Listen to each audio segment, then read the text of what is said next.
नमस्ते बच्चों, एक बार फिर आपका स्वागत है आज के इस क्लास में। आज हम लेके आए हैं आपके लिए कक्षा 8 के अध्याय 2 का प्रश्नावली 2.2 का प्रश्न संख्या 7। इससे पहले हमने 6 तक के क्लास को किया, तो आइए देखते हैं प्रश्न क्या है। पिता ने अपने 3 संतानों के बीच अपनी संपत्ति का बंटवारा 1:2:3 के अनुपात में करता है। यदि ये 1 लाख रुपया रखता है, यदि उसकी कुल संपत्ति 2.5 लाख रुपया की हो तो प्रत्येक संतानों के हिस्से के रूप में क्या मिला। तो देखिए क्या कह रहा है कि एक पिता है जो कि अपने संतानों के बीच में किस तरह से संपत्ति का बंटवारा कर रहे हैं, 1:2, 2:3 के अनुपात में कर रहे हैं। और अपने लिए वो रखते कितना है, 1 लाख रुपया अपने लिए रख लेते हैं और पूरा पैसा उनके पास कितना है, 2.5 लाख ही है उनके पास। उसमें से 1 लाख अपने लिए रखते हैं और बाकी में अपने बच्चों में बांट देते हैं। तो प्रत्येक बच्चे को कितना कितना मिला यही बताना है। तो आइए बनाते हैं इसको। माना कि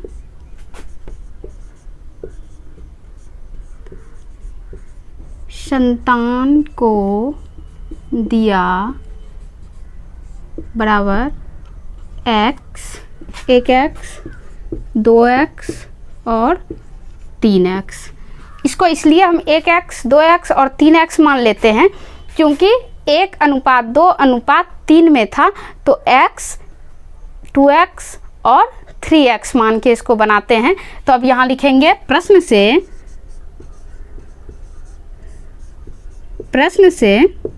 क्या कह रहा है कि ये तीनों को देने के बाद पिता 1 लाख अपने लिए रख लेता है और कुल संपत्ति कितना है, इतना है। तो कुल संपत्ति इतना है, उसमें से ये पुत्रों को मिलता है, उनके संतान को दिया जाता है, इतना उनके पास रहता है। तो कहता है कि कुल संतान को कितना मिलता है, संतान को जो दिया जाता है किसको कितना कितना दिया जाता है, यही हमको निकालना है। तो इसको लिखेंगे कैसे, 1x plus 2x plus 3x plus 1 lakh और बराबर क्या हो जाएगा, ये इतना बच्चों में बांटता है, इतना अपने लिए रहता है। और टोटल संपत्ति क्या है, उसका टोटल संपत्ति है 2.5 लाख। इसको जब पैसे में बनाएंगे, इसको लिखेंगे इस तरह से विस्तारित रूप में लिखेंगे। तो इसको कैसे लिखेंगे हम लोग, इसको लिख सकते हैं ऐसे 2,50,000। इसको ऐसे भी कर सकते हैं। तो इस तरह से ही करना पड़ेगा क्योंकि इस तरह में से तो घटा नहीं पाएंगे हम लोग, तो इस तरह ही लिखना पड़ेगा। तो या तो ये लिख सकते हैं या तो ये लिख सकते हैं, ये लाख में है। तो अब देखिए ये 1x है, ये 2x है और ये 3x है, तीनों में x है। तो 3 और 2 को जोड़ देंगे 5 हो जाएगा और उसमें 1 जोड़ देंगे तो ये हो जाएगा 6x। इसमें x, y, z कुछ भी नहीं है तो ये क्या हो जाएगा, इसको उधर जाना पड़ेगा, इधर तो इससे कुछ नहीं हो पाएगा। तो बराबर दे दिए।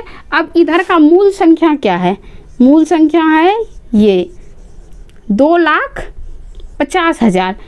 2,50,000 लिख दिया इस तरह से। अब ये इधर प्लस में है तो यहाँ आ जाएगा माइनस में, इतना हो गया। अब देखिए ये कंफ्यूज नहीं होना है इस जगह पे क्योंकि हम इसको ही तोड़ के इस रूप में लिखे हैं। ये दोनों एक ही चीज़ है, ऑब्लिक दे के लिख सकते हैं, दोनों एक ही चीज़ है, सिर्फ इसको विस्तार करके लिखे हैं। इसको ऐसे ही लिखा गया है मैथ को सॉल्व करने के लिए। तो अब हम लोग लिख सकते हैं 6x इक्वल टू, इसमें इसको सब्ट्रैक्ट करेंगे तो ये 0 इसके साथ हो गया तो यहाँ 0 आ गया, ये 0 को इसके साथ सब्ट्रैक्ट करेंगे तो 0 हो गया, ये 0 इसके साथ सब्ट्रैक्ट हो गया तो ये भी 0 हो गया, ये इसके साथ सब्ट्रैक्ट हो गया तो ये भी 0 हो गया। अब ये है तो ये 5 ही उतर जाएगा क्योंकि 0 में तो उसको सब्ट्रैक्ट नहीं होना, ये 5 ही उतर गया। अब देखिए यहाँ 2 है और यहाँ 1 है तो 2 में 1 घटा देंगे तो 1 हो गया।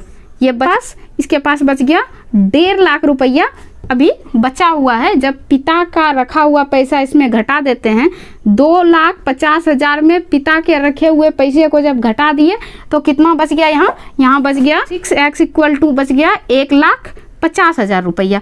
तो अब हम इसको क्या करेंगे, 6 इधर मल्टीप्लाई में है तो इधर जब लेके आएंगे तो क्या बना देगा, अपने आप को डिवाइड बना देगा। तो x बराबर क्या लिखेंगे, 1,50,000 में भाग कर देंगे 6 से भाग देंगे इसमें तो क्या होगा 6 दूनी 12, 2 बार में लगा, यहाँ से 3 बच गया, बन गया 30, 6 पंचे 30 हो गया। अब ये 3 जीरो इस पे आ जाएगा तो इसको यहाँ दे देंगे, तो ये क्या हो गया अब 25,000 हो गया। 25,000, x का वैल्यू क्या निकला, x का मान निकल गया 25,000। x का मान निकल गया 25,000, तो एक संतान को कितना दिया है 25,000। तो अब पता करना है कि दूसरे को क्या दिया है, तो दूसरे को पहले को दिया x, दूसरे को दिया 2x। तो यहाँ लिखेंगे दूसरे संतान को दिया बराबर क्या हो जाएगा 2x। तो 2 हो गया और x का वैल्यू क्या है 25,000 है, तो इसमें 25,000 से मल्टीप्लाई कर देंगे, तो ये डायरेक्ट क्या बन जाएगा 50,000 बन जाएगा। दूसरे संतान को 50,000 मिला, तो तीसरे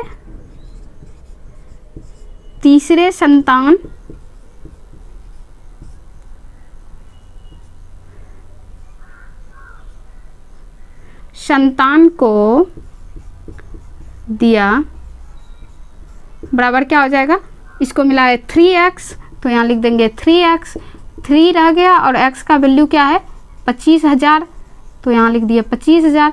तो 3 गुना 25,000 कर देंगे तो क्या हो जाता है 75,000। 25 गुना 3 करेंगे तो 75 हो जाएगा और 1000 का 3 जीरो इस पे डाल देंगे।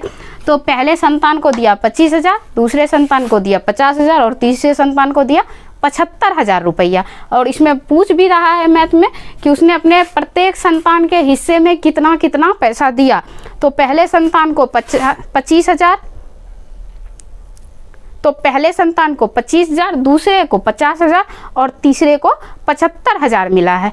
मुझे उम्मीद है कि आप इस चीज़ को बहुत अच्छी तरह से समझे होंगे, उसको समझने में आपको किसी तरह का दिक्कत नहीं हुआ होगा। इस तरह के और भी मैथ्स को पढ़ने के लिए आप हमारे साथ जुड़े रहिए। मिलते हैं अगले क्लास में, तब तक के लिए गुड बाय।